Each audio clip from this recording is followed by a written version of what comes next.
I expected them to be more business friendly because that's the message that they sold very, very heavily in the run up to the election. They really seduced very heavily most of the chief executives of the FTSE companies and business in general with a very, very high business growth story. And they sounded passionate about it right the way through the shadow cabinet. So it was very encouraging. But at the same time, of course, I was disillusioned with the Tories and there was nobody else for me to vote for. So it was either Labour or nobody. But then also, in addition to that, I knew Labour were going to win. It was pretty much a certainty in my mind.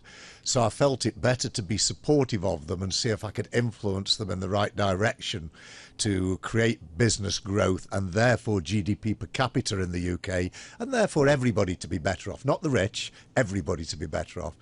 And now you come on to the reality, don't you? And the reality is that the first budget, I think, was a disaster.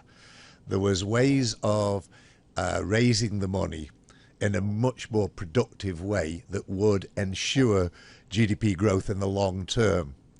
And it was a very disappointing budget, and everything I've seen since then really is broadly disappointing. So, you know, I think the UK really needs a good shake-up. We really need to get to grips with what really needs doing, rather than ideology politics that are really trying to buy votes, because that's definitely not going to work, and the poor will be worse off than they would be as a result of the vote buying tactics. Would a change in leader help to change your mind, or are you done with Labour now? No, I think, you know, I have to be supportive of Keir because changes in leaders are never going to work. And if Andy Burnham gets in as Prime Minister, what will that do? We might become even more left-wing.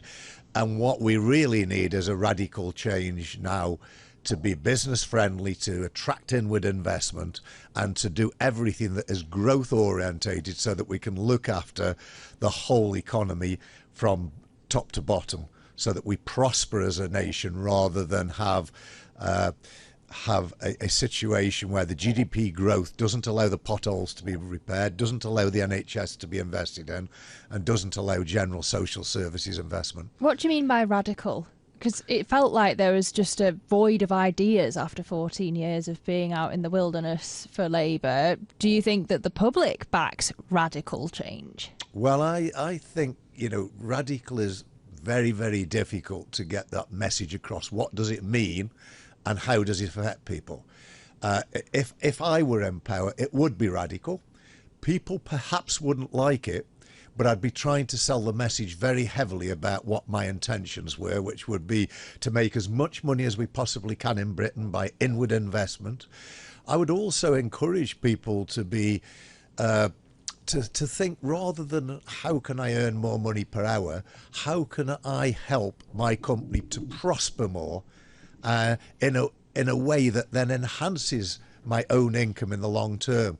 Now, it's an ideology, but I achieved it in my business with 12,000 people. I ran a meritocracy, and I, right from day one, when I was sitting there on my own, right the way through, encouraged people to understand that if the business prospered, so would they.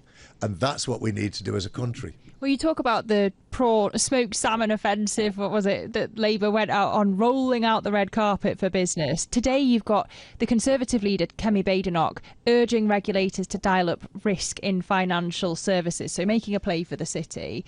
Do you believe that, or do you just see it as standard, what politicians do when they're trying to win votes? Well, of course, that's exactly what they do. They're trying to win votes all the time.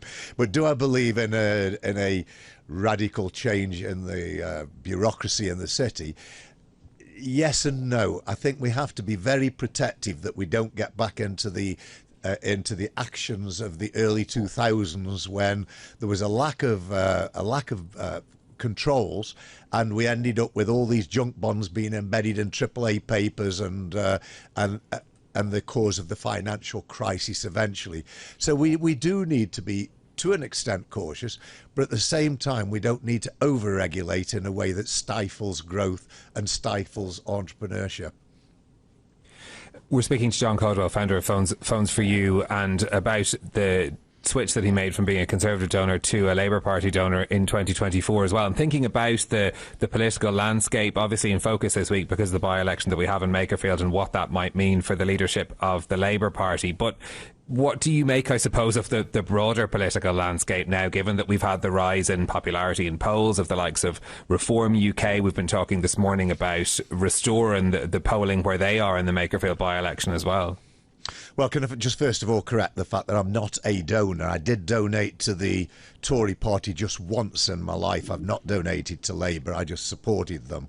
But you know, the landscape, the political landscape, I think, in the UK is extremely worrying. It's fragmented, and we do need a strong government, but we need a strong government with the right principles who can really create GDP growth.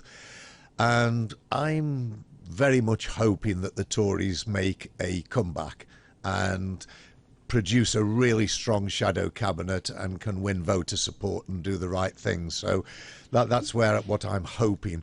I feel that I'm probably going to be disappointed, unfortunately, and that'll leave me struggling to know where to support or vote. Well, what do they need to do to get you back then? Because, you know, we've talked a lot about non-doms and the policies that Labour have been carrying out, but that started under the Conservatives. And I wonder whether this picture is so bad in the UK you'd actually leave, like many non-doms. Do you know, the only thing that would drive me out of the UK is really losing pride in Britain. Let me just qualify that, because I do love Monaco. I'm one of the few people that live in Monaco and pay UK taxes, because I love the cycling there, and you know, and my partner is absolutely wedded to that area. She comes from there, and she just loves the area. So I am very positive about Monaco, but it's not from a tax residency point of view. But if the UK continues down this pathway, I would be tempted to leave. I don't know whether I'd change my tax residency, because that's not really a big thing on my agenda. You know, I'm leaving 70% of my wealth to charity during or after my lifetime. It's not about creating personal wealth for me or my family, but I do need to feel proud of my country. And over the last 15 years, that pride has started to diminish. And I'm very, very patriotic, and it's why I keep fighting for my country. I keep trying to influence in a way that I know will be positive. Now, you ask what we need to do. I mean, we need to do a lot, but we need to attract inward investment. I gave Boris Johnson, I've given Keir Starmer the formula to attract inward investment, but they don't do anywhere near enough, and there's so much can be done.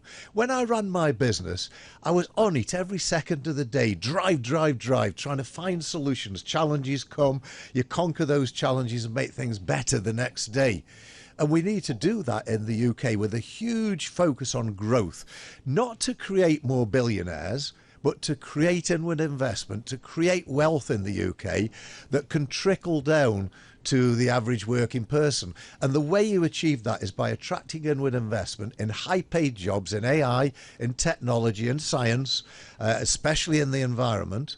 And you bring those companies to the UK, you give them a reduced corporation tax, providing they achieve a set of objectives. And those objectives are higher paid jobs than average for the working people of Britain, and the number of employments.